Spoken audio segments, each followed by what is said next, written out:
Hello friends, स्वागत है आपका आपके अपने यूट्यूब चैनल मरुधर क्लासेज में। दोस्तों, आज हम बात करेंगे वर्धमान महावीर खुला विश्वविद्यालय से संबंधित आपके द्वारा काफ़ी बार यही प्रश्न आप बार बार पूछते रहते हैं, तो उन सभी के जवाब जरूर सुनना। आपके बहुत सारे डाउट रहते हैं कि सर वर्धमान महावीर खुला विश्वविद्यालय या फिर अन्य किसी विश्वविद्यालय से एक साथ 2 डिग्री कर सकते हैं या नहीं कर सकते हैं। तो ऐसे में बहुत सारे डाउट रहते हैं आपके। जुलाई सत्र और जनवरी सत्र में फॉर्म अप्लाई करेंगे तो एग्ज़ाम कब होंगे, तो इन सभी को लेकर के विस्तार से चर्चा करेंगे। उससे पहले आपसे छोटी सी रिक्वेस्ट रहेगी कि आप इस चैनल पे पहली बार विजिट कर रहे हैं तो चैनल को सब्सक्राइब जरूर करें ताकि अगला लेटेस्ट वीडियो आप तक मिल सके। तो काफ़ी इम्पोर्टेंट प्रश्न है दोस्तों, आज 10 या 15 प्रश्न डिस्कस करेंगे। आपके बार बार यही कमेंट्स आते रहते हैं तो उन्हें आज विस्तार से समझाने की कोशिश करेंगे। पहला प्रश्न दोस्तों आपका रहता है, क्या वर्धमान महावीर खुला विश्वविद्यालय सरकार द्वारा मान्यता प्राप्त हैं?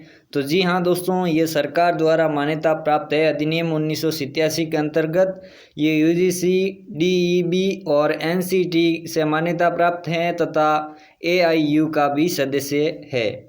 और इसकी विस्तार से जानकारी आप चाहते हैं तो वर्धमान महावीर खुला विश्वविद्यालय की ऑफिशियल वेबसाइट पे जाकर के भी देख सकते हैं।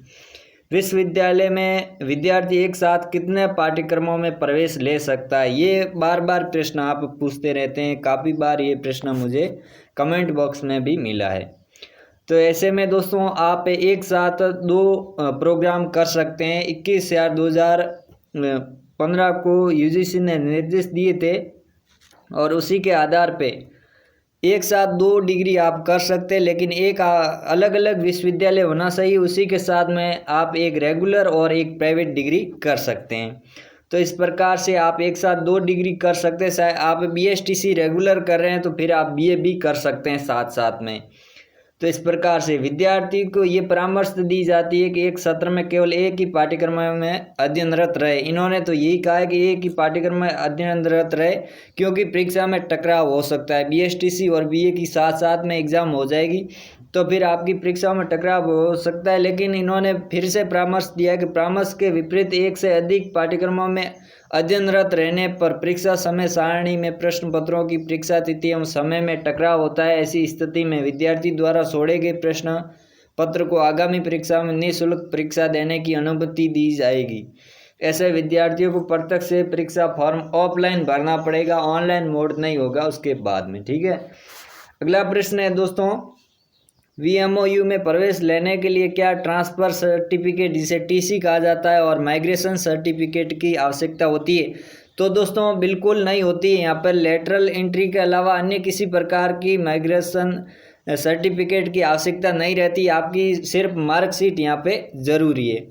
आपकी 12th की या बीए की जो भी मार्कशीट है उसी के आधार पे आपको एडमिशन यहाँ पर मिलता है। आपको टीसी की ज़रूरत नहीं पड़ती, नहीं माइग्रेशन की ज़रूरत पड़ती है। विश्वविद्यालय में प्रवेश प्रक्रिया किस समय प्रारंभ होती है? तो ये तो सभी को पता ही है दोस्तों, और नहीं पता है तो जान लीजिए। वर्ष में 2 बार होती है, जनवरी सत्र और जुलाई सत्र में। विश्वविद्यालय का प्रवेश पत्र कहाँ से प्राप्त करें, काफ़ी डाउट्स रहते हैं ना।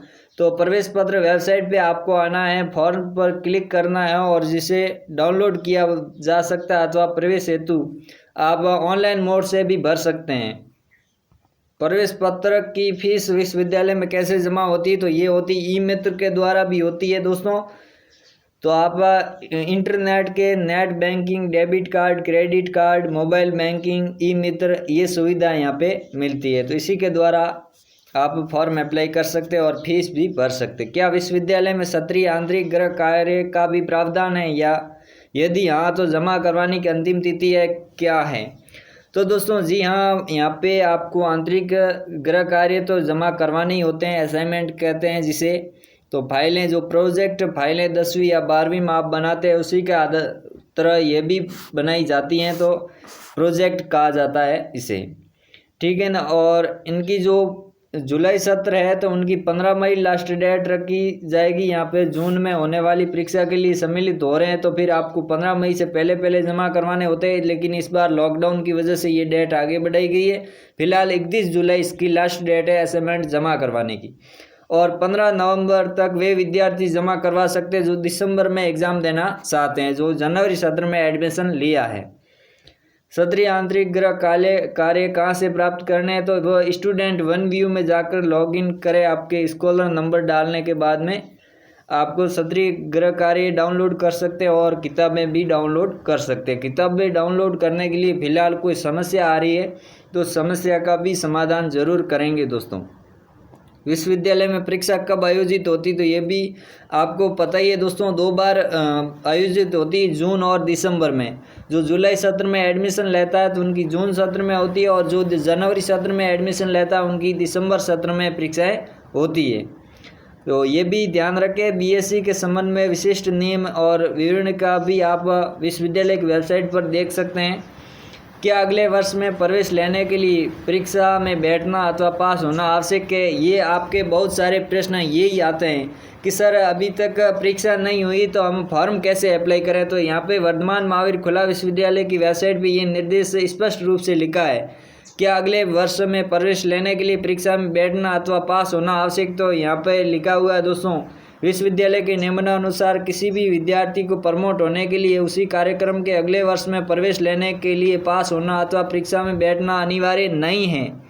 उस कार्यक्रम के लिए केवल न्यूनतम निर्धारित अवधि अर्थात 1 वर्ष पूरा करना आवश्यक है। तो इन्होंने दोस्तों स्पष्ट कर दिया। अब भी आप ये कमेंट बार बार करते हो तो फिर आपकी ही गलती है दोस्तों, मेरी यहाँ में कोई भी गलती नहीं है। मैं आपको यहाँ पे स्पष्ट बता देता हूँ, और विश्वविद्यालय भी ने भी स्पष्ट रूप से बताया कि आप बिना परीक्षा के या फिर रिजल्ट आए बगैर आपको फॉर्म भर लेना है। नहीं भरते हैं तो फिर उसमें गलती आपकी है।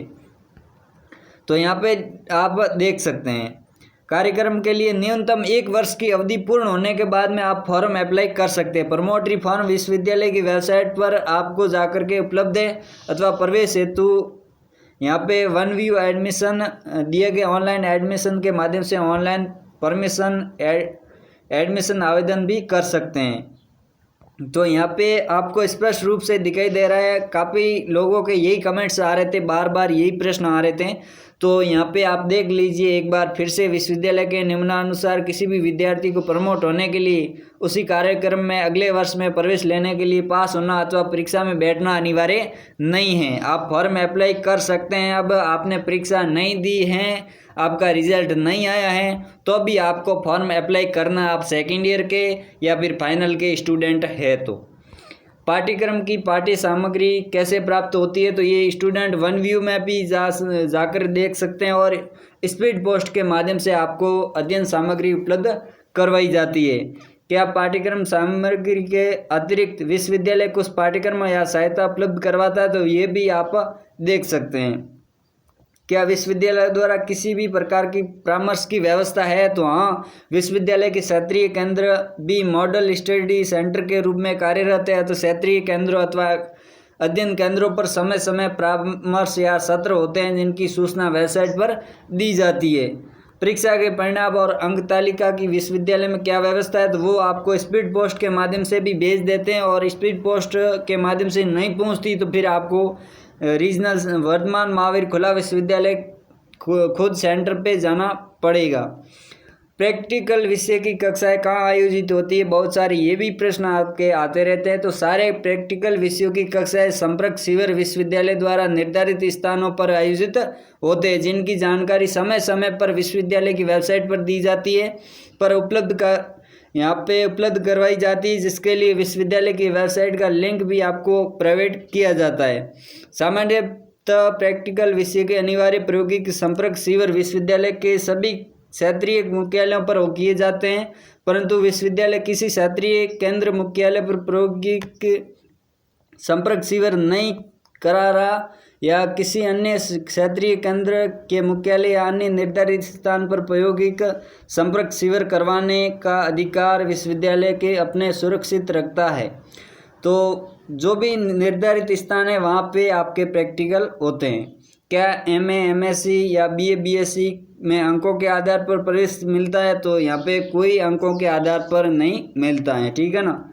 यदि विद्यार्थी ने 17 जुलाई 2016 में प्रवेश लिया था, यहाँ पे आप मान सकते हैं कि यदि आपने 17 जुलाई 2020 में प्रवेश लिया था एवं आंतरिक गृह कार्य जमा करवा दिया था, परंतु जून 2021 की मुख्य परीक्षा नहीं दे पाए, तो क्या उसे अब नए आंतरिक गृह कार्य जमा करवाने होंगे? तो आपको बिल्कुल भी नहीं करवाने। एक बार आपने 1 वर्ष में करवा दिए तो फिर आपको दोबारा वही असाइनमेंट जमा करवाने की कोई ज़रूरत नहीं, चाहे आपका एग्ज़ाम हुआ हो या नहीं हुआ हो।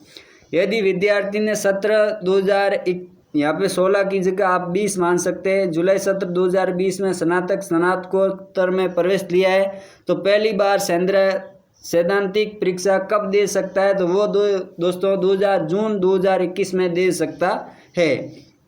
इस प्रकार से प्रावधान रखा गया है। यदि विद्यार्थी ने जनवरी 2020 समझ लो, यहाँ पे जनवरी 2020 में स्नातकोत्तर में प्रवेश लिया है, तो पहली बार सैद्धांतिक परीक्षा कब दे सकता है? तो वो दे सकता है दोस्तों दिसंबर 2020 में। ये भी आप ध्यान सकते हैं। यदि विद्यार्थी ने प्रथम वर्ष में पता जोधपुर का दिया परंतु द्वितीय वर्ष में जयपुर रहने लग गया, तो क्या अब परीक्षा जयपुर में दे सकता है? तो बिल्कुल दे सकता है। वो एकेडमिक कैलेंडर जारी होता है और उसकी स्थान पे आपको दिया जाता है। आपका क्षेत्रीय केंद्र आप बदल सकते हैं और अध्ययन केंद्र भी बदल सकते हैं, आपका परीक्षा सेंटर भी बदल सकते हैं। तो एकेडमिक कैलेंडर जारी होता है उसी के समय ही होता है, बार बार आप यहाँ पे चेंज नहीं कर सकते। अब आपके ये प्रश्न रह गया कि विद्यार्थी को सैद्धांतिक परीक्षा की तिथि की जानकारी कैसे प्राप्त होती? तो परीक्षा से पूर्व विश्वविद्यालय की वेबसाइट पर टाइम टेबल ऑब्जेक्शन अपलोड होता है। वह परीक्षा प्रवेश पत्र, अनुमति पत्र और विश्वविद्यालय की वेबसाइट से ही डाउनलोड करना होता है। इस हेतु अलग से कोई प्रवेश पत्र विद्यार्थी या विश्वविद्यालय द्वारा नहीं भेजा जाता है, ये भी आप ध्यान रखें। आपको विश्वविद्यालय की वेबसाइट पर ही स्कॉलर नंबर के द्वारा वो परीक्षा देने के लिए टाइम टेबल भी वहीं से मिलता है और टाइम टेबल के साथ में ही दोस्तों आपका प्रवेश पत्र भी यहाँ पे मिलता है। यदि विद्यार्थी ने जुलाई 2020 में स्नातकोत्तर में प्रवेश लिया, वह जून 2017 में आयोजित सैद्धांतिक टर्म्स एंड एग्जीक्यूशन में किसी पाठ्यक्रम या प्रश्न पत्र में अनुत्तीर्ण हो गया परंतु सत्रीय कार्य या आंतरिक गृह कार्य में उत्तीर्ण हो गया है, तो क्या पुनः उन्हें नए सत्रीय या आंतरिक गृह कार्य जमा करवाने होंगे? तो जमा नहीं करवाने होंगे। अगर आपके ड्यू रह गया है किसी पेपर में तो फिर उसके आप असाइनमेंट में पास है तो असाइनमेंट आपको जमा नहीं करवाने होंगे, सिर्फ आपका ड्यू पेपर ही होगा। और स्टूडेंट वन व्यू के बारे में आप समझते ही हैं और नए स्टूडेंट है वो नहीं समझते, तो उन लोगों को मैं यहाँ पे बता देता हूँ कि आप जब भी एडमिशन लेते हैं उसके 20 या 25 दिन बाद में आपको स्कॉलर नंबर दिए जाते हैं, 12 अंक के होते हैं। स्कॉलर नंबर आपके पास आने के बाद में आपको विद्यमान महावीर खुला विश्वविद्यालय की जो वेबसाइट है उस पर जाना है, फिर स्टूडेंट वन व्यू का ऑप्शन दिखाई देता है, स्टूडेंट वन व्यू पे क्लिक करना है।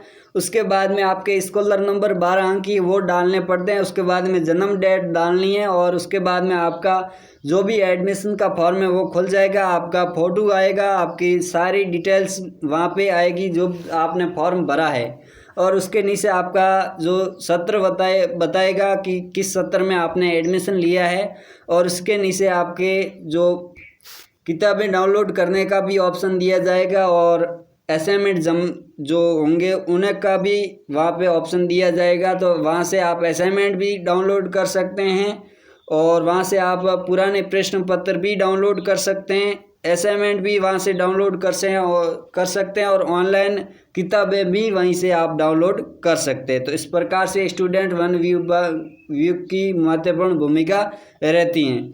तो ये थी कुछ जानकारियाँ जो कि आपको नहीं पता थी और आपके बहुत सारे इसमें डाउट भी क्लियर हो गए होंगे।